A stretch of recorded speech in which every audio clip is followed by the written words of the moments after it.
Test 1, 2. Hey.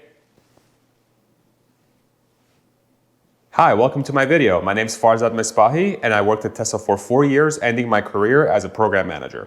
In today's video, I'd like to cover how competitors should compete with Tesla if they ever want to catch up. I've been very fortunate in seeing the inner workings of Tesla in my 4 years there, and I got exposure to a bunch of different things from supply chain to distribution to a little bit of manufacturing and other parts of the company. And there are some certain themes that come up that make it very obvious why Tesla has the lead it has today. And I figure in today's video, I'll cover what those things are and how competitors could potentially catch up in the future.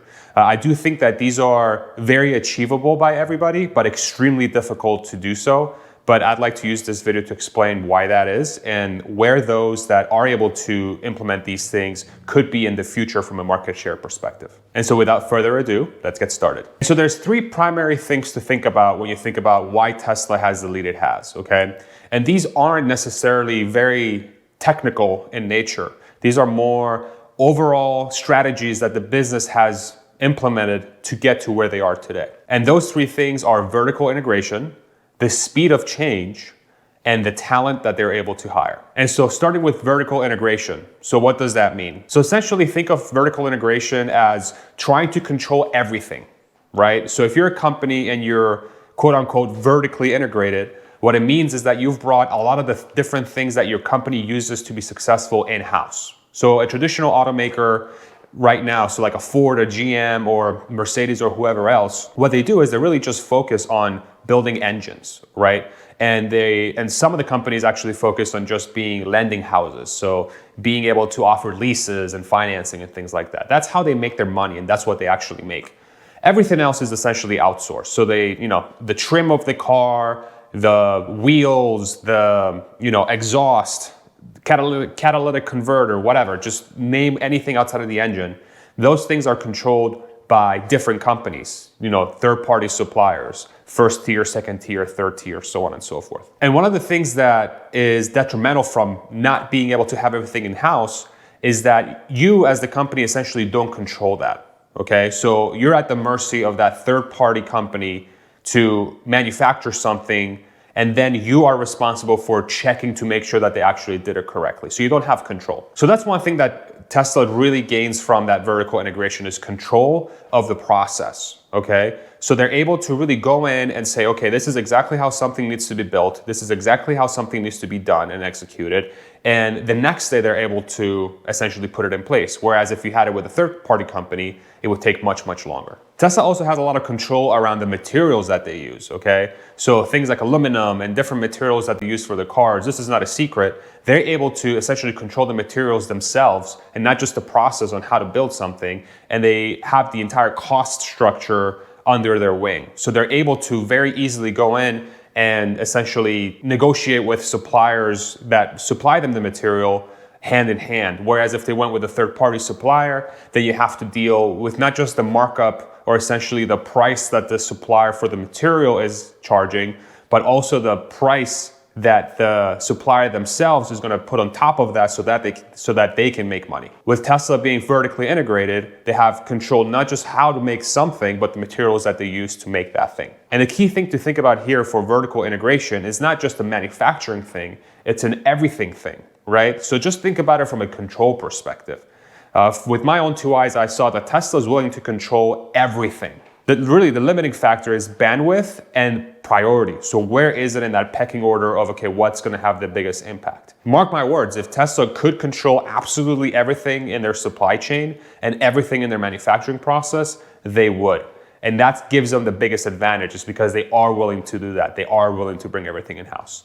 And so vertical integration is a massive step for somebody to compete with Tesla. So the second thing for competitors to be able to compete with Tesla is speed of change. If you look at the other videos that I created, especially the first one that I created that was 50 minutes long talking about all the different things that I experienced at the company, which I'll link on the video here in the description below, the biggest thing that really stood out to me was the speed of change and how quickly Tesla was willing to go in and put something in place, okay? Sometimes it was a matter of hours. Okay, and in my world, from my previous experiences, I just could not believe how quickly they're willing to do that. And they do that across the board. So it doesn't matter if it's a manufacturing process or a service process or a supply chain process, a distribution process, a picking process, a packing process, an inventory control process, it doesn't really matter.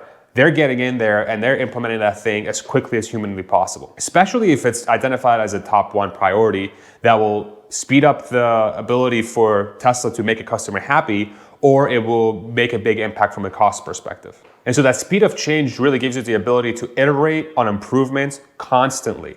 So it's not a matter of getting it perfect the first time, it's a matter of getting it a little bit better every time you do it, right? And then you just work towards that perfection over time. And it really gives you the ability to identify issues and challenges much quicker as well. So if your company is really willing to get in there and is really beholden to the speed of change mantra, then really nothing is out of limits. You know, anything that you can see that, oh, look, there's something that can be improved there. There's something that can be improved there. So you'll stumble upon things that you didn't even know were there. And that's what's really, really cool about that speed of change. You're encouraged to always get in there and figure out, okay, how can I make that thing better? And how can I make that thing better quickly? Okay, so there's never a status quo. We can always be better, get to it. And then the third major pointer here, which is kind of a segue from the first two, and you really think about this one, is you can't really have the first two without this third one, is the talented workforce. And this is where Tesla's mission is incredibly important in bringing that talent in, as well as Elon's leadership. So without that talented workforce, you aren't able to put in an end-to-end vertical integration system that essentially encourages everybody to bring everything in-house as quickly and as cost effective as possible. And you also don't have the folks running around saying, okay, here's the thing that can be better tomorrow or now, or here's the thing that can be better yesterday, right? That talented workforce is incredibly important to make those first two things happen. And so if you want to compete with Tesla, it's highly, highly, highly encouraged that you get people in there that are just raw talent, okay? They don't really have to come from a specific background. These folks just have to get in there and know how to problem solve and are willing to put in solutions very, very quickly and are willing to really brainstorm, how can Tesla control this piece? How can Tesla control this piece? And so if you really think about that, why wouldn't Tesla want to do that? If they're going to have the best talent in the world, why wouldn't they want to bring everything in-house so the talent in that company can figure out how to best implement that thing? It's really important for Tesla's talented workforce to be looked at as a moat. And different companies that want to compete are going to have a similar leader in place like Elon, and they have to go after a similar mission scale that Tesla's going after, which is humanity-based. It's not nationalistic-based, or it's not a very specific thing. It's how to advance humanity to a sustainable energy world. And that needs to be part of that mission for somebody to be able to pull that talent away from Tesla. And so a good way to think about these three things, talented workforce, speed of change, and vertical integration, is using a Venn diagram. And I'll actually post a Venn diagram here on the screen, probably the ugliest Venn diagram you'll ever see in your life. But this, in my opinion, is a good way of thinking about Tesla. So as an insider who's been there for 4 years, when I think Tesla, these are the three things that make Tesla: vertical integration, speed of change, talented workforce. Everything else that comes out of Tesla is, in my opinion, rooted from those three things. And so how do we use this to think about competition? How do we use this to think about market share? So the way I like to think about it is, any company can have a mixture of these three things, right? You can have a company that can have a talented workforce, but hasn't quite figured out how to implement vertical integration and speed of change. You can have a company whose leader is super, super hardcore about speed of change, but they don't have the talented workforce or the vertical integration to take advantage of that speed. And so I like to do a little exercise just for fun. So don't take this as gospel, but I do think in Tesla's market share as a term of percentages, and I try to use a Pareto way of thinking about that. So Pareto is basically the 80-20 rule. Imagine a world where there's no competition. Okay, imagine a world where Tesla is the only one that has the vertical integration, speed of change, and talented workforce in the world in their industries, right? Automotive, full self-driving, solar, the bot, whatever you want to call it, right? If there's no company that exists that has any of those things, so if they're basically a zero score for all those three things, then Tesla should have 80% of the market share in the world, okay? And so the reason why I pick 80 is because 100% is impossible, you know?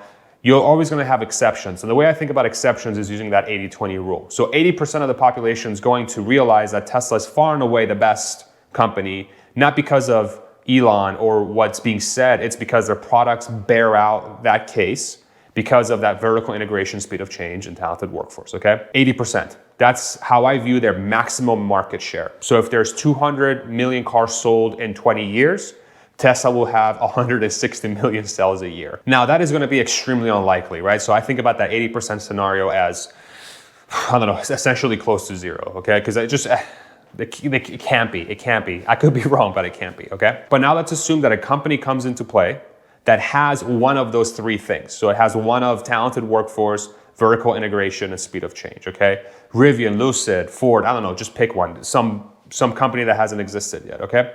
The way I think about that is that that company will take 1/3 of 1/2 of that 80%, okay? And so the reason why I think about that way is because assume that there's another company that exists that has the same talented workforce, vertical integration, and speed of change as Tesla does, then that company should take half of Tesla's 80% market share, right? So it's 40%, 40%, one for Tesla, one for the other competitor that has those three things. But because it only has one of those three things, so say a talented workforce or vertical integration, then I would assign that company 1/3 of 40% market share. So if you math that out and one company comes along that has one of those three things, so that company's market share will be somewhere around that 13% mark, which leaves Tesla with roughly 67% or so. Now let's assume a company comes across and it has two of those things. They have the vertical integration and talented workforce, or they have speed of change and vertical integration. Then that company will take 2/3 of half of Tesla's